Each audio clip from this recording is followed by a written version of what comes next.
Welcome to the Do Zone, where entrepreneurs go to get things done. I'm your host, Josh Thomas. You can find me on all social media at JT Literally. Each week, I bring on experts from a variety of backgrounds to share their secrets on how to optimize performance so you can take massive action and crush your goals. Speaking of optimizing performance, we now have trained AI assistants to help you close more deals, reduce labor costs up to 90%, and free up your time for higher value tasks. To learn more, go to anabots.ai. That's anabots.ai.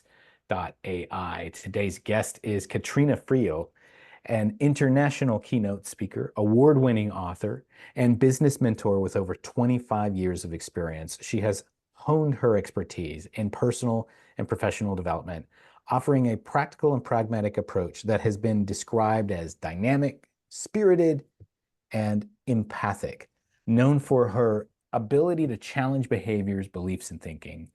Please welcome a catalyst for profound discovery, Katrina Friel. Welcome to the Do Zone. Tell us something, Katrina, that you believe is the key to getting stuff done that most people wouldn't think of.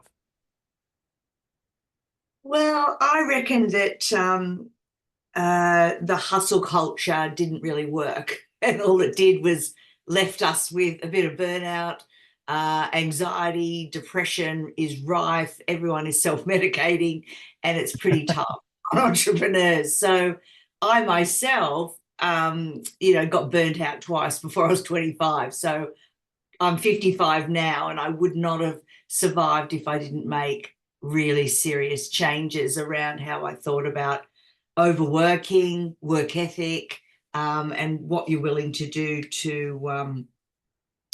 to stay alive these days. So I reckon the new luxury is peace of mind. And I think what we're going to see is a flip to peace of mind and doing less, but being more efficient and effective. Not just efficient, not just effective, but efficient and effective, and not just being busy for the sake of being busy. Busy is no longer a badge of honor that you should wear with pride, that's for sure. It's actually something that I'm very passionate about. I use busy as a four-letter word.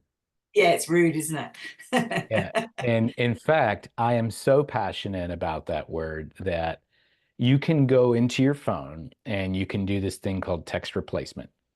And so I forced myself every time I typed the word busy, it would actually autocorrect to unfocused. That's And fantastic. still to this day, it does that. And sometimes it's like there's a legitimate reason you would use the word busy, and then I don't catch it. I'm like, ah, crap. And so if you ever get a text from me that says I'm very unfocused right now, you'll know why. I'm just Absolutely. telling the truth, man. You know, Yeah, yeah. but and here I want you to speak to this because this is something I'm very passionate about and something that I understand more than probably hardly anybody else. But why does hustle culture not work? And what do you think was the catalyst to make people realize that that is no longer the way to do it? Well, I just want everyone to visualize for a second a bell curve. Everyone understands what a bell curve looks like. So, to me, if we draw it up this way, we've got um, under underproductive at the very bottom of the left hand side, and we've got over productivity on the right hand side. And in the middle, on the big fat bit of the bell curve, is peak performance. To be in peak performance, you have to be relaxed and focused. Think about an athlete before running the 100 meters. They are relaxed and focused. They're shaking out any excess, which is overstressed, which is on the right hand side of the bell curve. So anyone that's overstressed is actually not productive, not in peak performance, very far away from peak performance. I can't even describe it really when you're overstressed, but I do know it as a sound. And it's the sound of spinning your wheels. Zoom. nothing catching. So that's overstress. That's not where you want to be. And you certainly don't want to be lethargic and on the other end where you're doing nothing. Days are going by, weeks are going by, and you're just plodding along doing absolutely nothing. That's not where you want to be either. There's this beautiful piece in the middle called peak performance, and that's where you want to be. If you're relaxed and you're focused, people like you and I, Josh, would be meditating, taking walks in nature. Even drive time can be peak performance, because you're getting your best ideas while you're in the shower and driving, right? Just like your Well, last podcast said. yeah, and so you hit on something here. When we're in this state of high stress, Hmm. it's almost impossible for you to be operating at peak performance. Oh yeah, And can't even y- think. you opened up a can of worms on that because there are physiological reasons for that. Yeah, And the main one being without going like we can yeah, geek out, man, but we only have a we few could. minutes. Uh, but without going too deep, you really hit on something, and I think it's important that we explain why. Now, I'm going to start this, and I have no idea what you know, but I bet if I start this, you can finish it. So, uh, the reason that you can't perform at your peak when you're in a high stress environment has to do with survival instincts kicking in. Yeah. Your brain is designed to survive, period. That Maslow's hierarchy of needs. If you don't have safety and shelter, you're not worried about getting something to eat. And if you don't have something to eat, you're not worried about that girl saying yes to you asking her out. You're focused on survival. And our brains, when they're stressed, stress is cortisol. Cortisol focuses your body on only the things that tasks that you need to do in order to get through this thing alive. And so I'd love to hear your perspective on that. And or if you have some different ideas or thoughts about it, I'd love to hear like, so how do we get ourselves out of that state of stress? And what kind of damage is it actually doing to us? How is it keeping us from performing? Well, yeah, it's fight or flight, and it's very reptilian. It's right in the deep part of our brain, as we know. And you're right, all these hormones are being released. So what happens and what you see is you get adrenal fatigue in the early phases, but then you can actually blow your adrenals. And if you blow your adrenals, it can take a good couple of years to get back to some sort of normal. It's actually really hard to repair that. If you Google it, you'll find there's a bit of a process to that. It's really you just don't want to go there because it's this long road back of total focus trying to get back.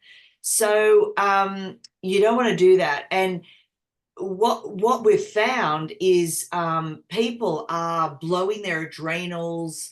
They then have permanent fatigue, kind of would feel like long COVID now, but people have experienced that. And so part of the way to sort of, if you feel like you're spinning your wheels and you feel you're overstressed and you are in fight or flight, you've got to take 3 deep breaths. 3 deep breaths is not what you would do if there was a saber-toothed tiger. So the body knows, it's a signal to the body that, whoa, whoa, whoa, there is no saber-toothed tiger. Calm the frig down. So start with that. And what happens is your body goes, back into normal operation and starts to put the blood back into your brain where it wasn't. Before, it was in your legs and your arms for fighting and running. And look, that's the way humans have survived. And well done us, we've got this far, but we're using that now for the wrong reason. It was meant to be really temporary. You were never going to run from a saber-toothed tiger for very long. It was just enough to get you from the fields into your cave and lock the door kind of thing. And it was meant to be really temporary, but we're living like this every single day, day in, day out. We're not even able to switch it off during sleep. No wonder we've got this sleep epidemic as well that goes along with all this other stuff of burnout anxiety, depression, the whole thing. And Um, and it's and bad. that really leads into something that you recently did a TED Talk on, which has to do with self-doubt. And Yeah. it's like if I've been hitting this so long and I've been stressed out, my adrenals are burned out, and I can't even go to sleep. I start to question, what is my self-worth? Am I even capable of doing this? And could you just kind of talk a little bit about, don't reveal, the secrets of your TED Talk, but what are some of the things that you found in your research as you were preparing for that? Well, that it's really common. This whole self doubt thing is really rife. People are really overthinking. They're unable to do critical thinking because they're in this fight or flight mode. So when you are not sleeping well and you're not well, you don't think straight. And thinking straight is where you're able to talk yourself through things using your critical brain, your higher function, and get things done that are correct and right in the right order of things. But when you are spinning your wheels and you're stressed out to the eyeballs, ask any mother who is breastfeeding a newborn baby. They're not getting any stress. They call it baby brain for a reason, is because placenta brain or something, because they can't think straight because they're sleep deprived. So it's the same thing with us entrepreneurs, is if we're sleep deprived, we are not thinking straight, we're not making good decisions, we're not working through things. And to be honest, being an entrepreneur requires higher function. It really does, because it's an intellectual game. You've got to be thinking about all sorts of things on every single level, especially at that startup phase. So yeah, the self-doubt stuff is so rife and so harsh, and we're just all on a trajectory trying to get rid of self-doubt. So I suppose my whole premise is how to embrace it and how to work with it and how to not let it destroy us. So tell us a little bit more about what do you do, and who's a good target for that? How can we learn and engage more with you? Well, I like to get people at that startup phase where they know that it's going to make sales easier if they have a personal brand. And so what I do is set up thought leaders in their own ecosystem as their own personal brand.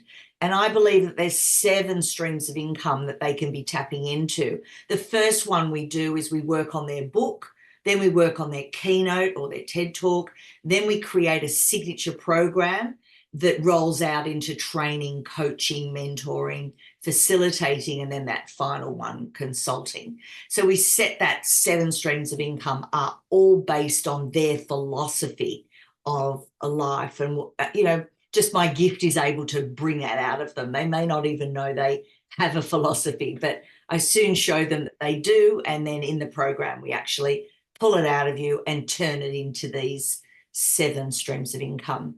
But it's really important these days for entrepreneurs to have a personal brand and to know what they stand for. And that way you can do an inbound sales strategy where you're going out and speaking and then bringing in all the leads to your business that way, as opposed to, I don't know, social media and trying to hope to God somebody finds you interesting and stops scrolling. I find that a little bit, it's a tough game out there. There's a lot of noise. Whereas when you're a speaker, you're on the stage for that one moment in time and you're showcasing your views, your opinion, and how you help people. It's a really good way to sell, I reckon. Excellent. And so where can we go to learn more about that? So there's my website is becomingtheexpert.com.au, because I'm in Australia.com.au, becomingtheexpert.com.au. And a great first step, a really easy first step, is to just book in for that free strategy session so we can get to know each other. I can go a little bit deeper on where you're at and just see if we can get some clarity around who you are, what you stand for, and what we really should be building for you. All right. Hey, we're going to wrap from here. Thanks so much to our guest, Katrina Friel, for joining us and sharing some wisdom about how she gets stuff done. For those of you who want to engage with her, you can go to her website, becomingtheexpert.com.au. And whether you're on your morning commute, in the gym, or somewhere out in the field, snap a selfie and tag me at JT Literally. Show me what you do while you're in the do zone. And one more time, if you're looking to boost sales, cut costs, free up your time for higher value tasks, Nanobots will build a custom AI assistant for your business so you can get more done in less time. You can learn more by going to nanobots.ai. Hey, that's it. Let's get to work. Hey, thanks for listening to the Do Zone podcast. If you're running a service-based business that's looking to grow this year, let's talk about how we can slingshot you into momentum with a quick injection of cash and sales. Our clients typically see results in as little as 7 days. To learn more about what we do, you could go to factor1.io. Once again, that's factor1.io. We'll see you next time.